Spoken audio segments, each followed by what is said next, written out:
Today we have Claire Taylor joining us for the BSA podcast.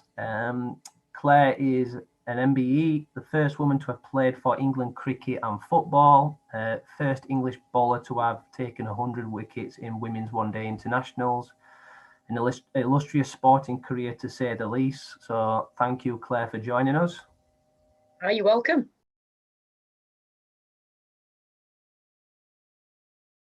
So what I want to do is I want to take you back really to where it started. So obviously we've mentioned that you played football for England and you've played cricket for England. So I want to take you right back to how did it all begin, really? Football really started where I lived. If you wanted to play out, you played football. It was a lot of lads. I used to kick around.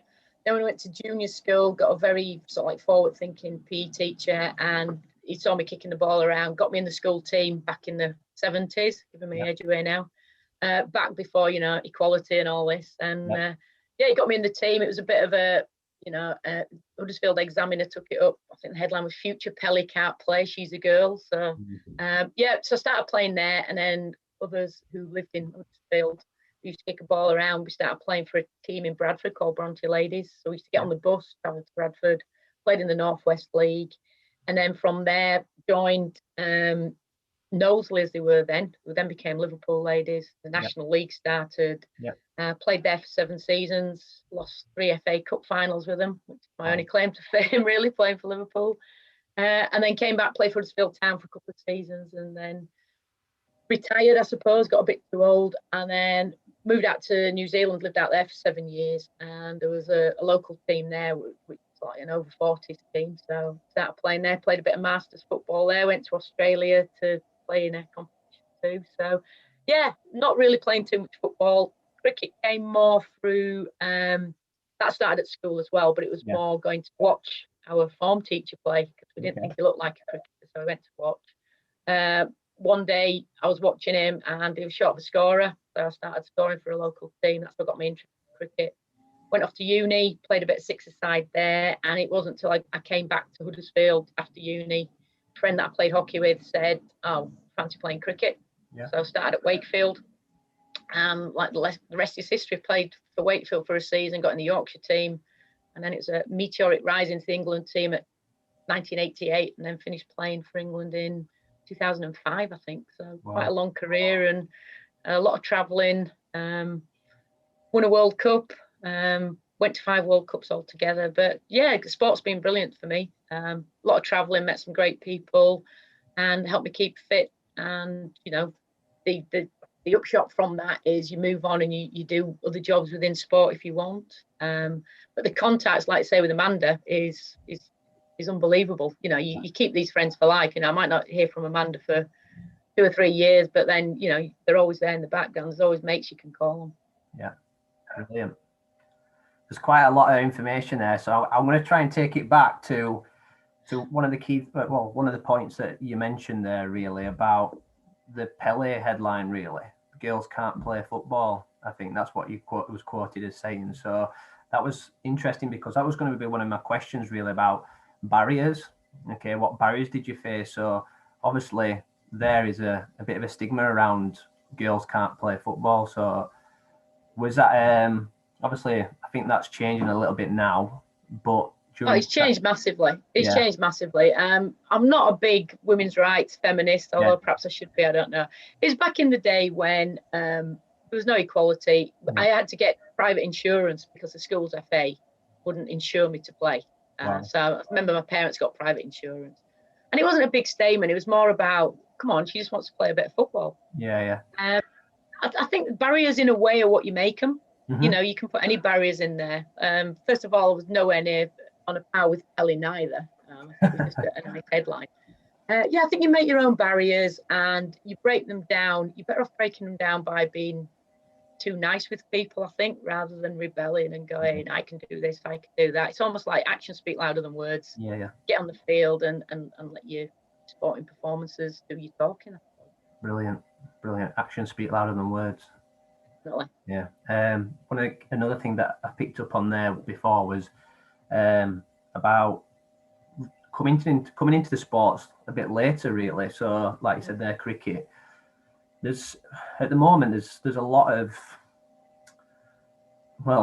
pressure, I would say, for kids to specialise in the sport early these days.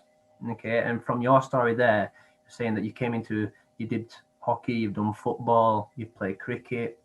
So, and obviously you've had a great career as well. So what would you say about that then? Would you suggest that it's better for kids to get involved in a variety of sports rather than specialise in one sport to start with? Yeah, definitely. I think when you look at academies and somebody's on Manchester City's books at 4-year-old, 6-year-old, whatever else, it's like you're depriving them a little bit of growing up. Yeah.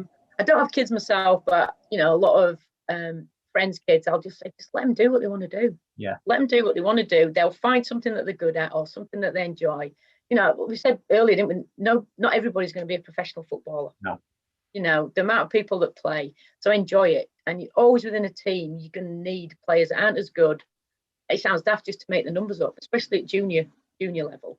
Yeah. And it's all about encouraging people to enjoy it. You've got to enjoy it. And once you start putting pressure on training 5-6 times a week as an 8-year-old and parents dragging them all the way across the country, all their life is just sport. And if they don't make it in that sporting, environment, what have they got to fall back on in a way? Yeah, for sure. I've been involved in the academy setup myself as well, and like even for me, I had to leave the environment because it was demanding. 3 nights a week and weekends as well, with a young family and having a job as well, a career. It's difficult and it's hard for parents, like you said, that to be traveling across the country in theory, like they're not really a professional at that age. Yeah. But I'm pro academy, to be honest. I do think that there's a lot of benefits from academy coaching, but it's getting the balance, like you said, that you've got to let your kids play. You've got to encourage them to play different sports, etc. as well, not just specialise in the one sport. But no, that's brilliant. Okay. 5 World Cups. We didn't get to the finals in all of them. We got to the final in 1988, and I think I was 12th man there. 93 was over at Lords, and that's the one we won. Still playing in skirts, and remember grandstand, Sunday afternoon grandstand. The men were busy losing the Ashes up at Headingley, so it was, quick, let's get down to Lords because the girls look like they might win something. And that's always been, obviously I was playing at a time, not in these current times when I think, women's sport is just about really on a par with men, for TV and perhaps wages and opportunities and things like that. So I was from an era where, every little thing that you got was a highlight if you're on TV or anything like that. Yeah. And then that's obviously 97 India, we didn't get to the finals there, we got to the semis. And then 2000 New Zealand, we didn't even get to the semis there. And then the last one, 2005 out in South Africa, we lost in the semis to Australia. So there's been one sort of like final, and luckily we won it. Yeah. Everything's different. Each final was different, each competition was different, perhaps run differently. You've just got to be flexible and, I suppose, versatile and willing to, if the rules around one final are totally different to the rules around another, you've got to go with it. You can't use that as an excuse as to why you didn't win. If you know that the Duckworth Lewis is going to come into play after 10 overs, then you know that. Yeah. So in a way, just get on with it. One of my big mantras, I suppose, is control the controllables. Yeah. Why worry about things you've got absolutely no control over? It's a little bit, and I don't want it to belittle what's going on at the moment, but I've got no control over lockdown or whatever else. All I can do is do what I can do within lockdown. So instead of looking at the negatives of what I can't do in lockdown, I know there's not much I can do, but let's focus on that and go and do that. Right. It's a crazy time, isn't it? Because everyone says be positive, but in COVID, it's the only time you don't want to be positive, do you? You need to be negative and whatever else. No, that's really interesting because that's a slogan that I've adopted myself a little bit with the students in the teams about controlling the controllables and talking about psychology as well with them. And it's really interesting that you've just brought that point up, especially in the current climate that we're in. And like you said, you'll see, I don't know if you have a big presence on social media or not, but like obviously social media is massive these days with the students, and even myself, I use it quite a lot. And there's a lot of information out there about being positive okay, and getting involved and that. And we as a college are pushing that as well. But one of the key messages we're having with the students is that it's okay sometimes not to feel positive about things, as long as you don't let it affect you over a period of time. And I told them this week about it as well, as that at the beginning of this week I didn't feel great as well, but it's one of them things. I managed to get myself back into exercise, etc. this week, and do a little bit more, like you said, control what you can control. So as a college, we're providing them with different opportunities to get involved in Strava groups and that, lockdown challenges, and to try and increase the motivation. But so is that, like you said, if you're talking about controlling the controllables, so you mentioned there in the World Cups there, sorry, about Duckworth Lewis and that as well, is that's out of your control. So what impact would you say, or would psychology have on performance?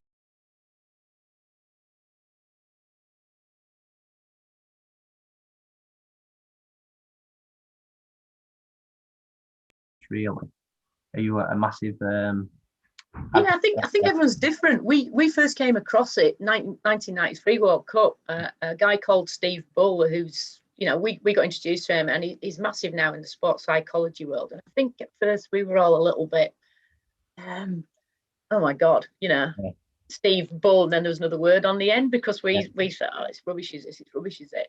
And everyone was different. And I think over the years, he introduced us to loads of things, like KISS, keep it simple, stupid. Number of times I've used that at top of my run, I've just been it before, like, stop overthinking it. Just run in, bowl, do what you need to do. Kick it to the curb. That used to be one, like something's happened, you can't do anything about it, now it's gone. All you can do is like the next ball. And cricket is quite a good game for psychology, because a lot of it's in your head. Yeah. It really is in your head. And I just picked up things like that. Like pride was another one, personal responsibility and delivery of excellence. And sometimes you think, oh my God, what does this mean? But then when you break it down, you can do what you can do. If your role in the team is to do this, do it, and it all adds together, and you'll get a good team performance. Yeah. But and I think it works in life as well. Yeah. At the moment, like the controllables was cricket was mainly the weather. If it's raining and you need to win this game to go through, and it rains, what can you do about it? So why expend a lot of energy and get upset and down and frustrated when in a way you can't do anything about it? So I think sports psychology is important.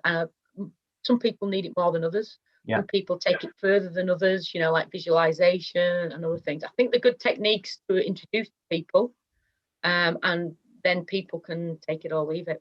Yeah. I don't think it should be forced on people, because some people do need it more than others. Yeah, and there's different personalities, isn't there? Like you said there, that some people need it more than others, some people buy into it more than others. But like them little acronyms there, it's interesting that, because like you said, they're stuck with you for life, really, aren't they? Yeah. And do you continue to use them in everyday life? Yeah, definitely. And it's like, even, I'm working in a charity at the moment, and so you go into the business arena, and it's still a team game. Yeah. It's a small organization. There's just myself who's full time, and I've got a lot of part-time staff. And it's all about knowing your role, but then dovetailing and complementing each other rather than competing. Yeah. And it's the same within a team. Yeah, you compete to get in the team, but within that team, as a football, if you were holding midfielder, that's what you wanted to do. That's what they wanted you to do. And if you weren't a holding midfielder, you'd get off the pitch. So it's, for me, sport and business is a little bit around, work for the greater good a little bit. Yeah. It might be a role that you don't want to play, like Liverpool at the moment, does Jordan Henderson really want to be centre half? Probably not, but he knows that in the grand scheme of things and for the sake of the team, if he's the best man for the job, then, get your head around it and get on and do it. Yeah, brilliant. It's interesting again, like what you just mentioned there about, I suppose, highlighting Jordan Henderson there about leadership qualities as well, and teamwork, okay, and how sports skills can be transferable into business or careers as well. Okay. Really? So I was listening to a couple of podcasts as well, and Clive Woodward speaks quite a lot about that. His background was business, and then he moved into sport. He was originally involved with rugby, which was amateur, and then went into professional.